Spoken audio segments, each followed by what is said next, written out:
Duck Hunt was the first light gun game I ever played at home. I was one of the lucky kids who got an NES under the tree in 1986. But I gotta say, that dog still haunts me. So let's grab our original NES Zapper, converted to Blamcon, and face that dog head on. Duck Hunt has 3 game modes. In the first mode, you get 3 bullets to shoot 1 duck. In the second mode, you still have the same 3 bullets, but now you got 2 ducks to shoot. In the last one, you're shooting trap, and you have to shoot skeets that travel along arcs into the distance.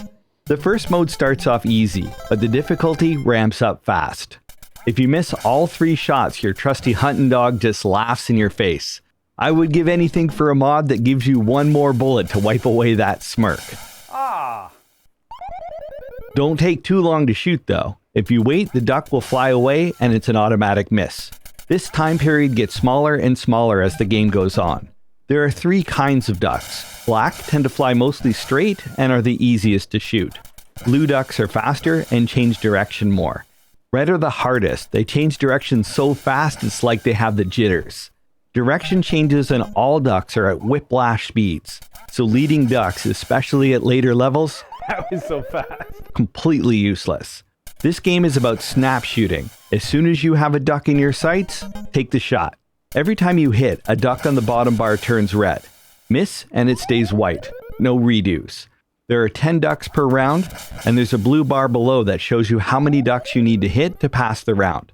Shoot less than the number needed, game over.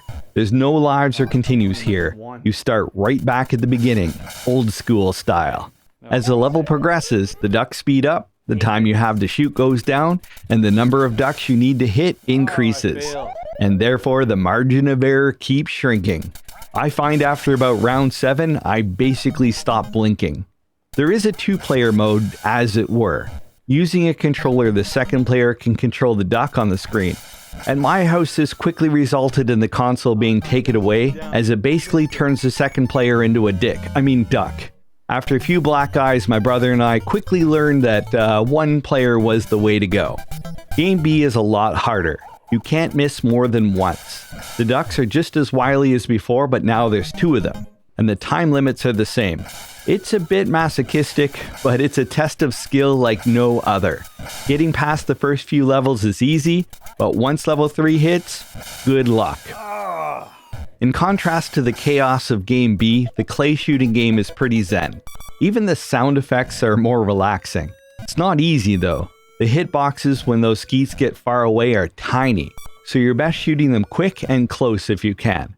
I also maybe prefer this mode because there's no stupid dog laughing at you every time you miss. If there's one more reason to love this game, it's just how easy it is to pick up and play if you have a few spare minutes. There's no real progression or story outside the levels getting harder, no nuance, not even music. You just grab a controller and get blasting. Light gun gaming in its purest form. It's an awesome first light gun game or a party filler. Fast turns, intuitive gameplay, and no nuance. Just pure fun and frustration, just like classic games are meant to be. So this is the Blamcon conversion of the ubiquitous NES Zapper. Literally the Wikipedia image for light gun. This is the first light gun I ever had, and my heart still sings every time I hear that click. That being said, however, that click does drive parents nuts. Now I am a parent, I appreciate things that are a little quieter. So there is a mod for it, for a short micro switch trigger. This mod doesn't have any extra parts. It is in the manual. The manual link is in the description below. You can also use it without the lens adapter at all, giving you a flush look, which looks completely original from this side and adds those 2 buttons from the other side. The extra Blamcon features are those 2 buttons, the A, the B button. There is an LED on the back and a rumble motor in the grip. Of course, being Blamcon, it is compatible with PC, Mac, and Linux. The models, the know-how, everything is brought to you free. Models, by the way, is 3D printable models, thanks to our Patreon supporters.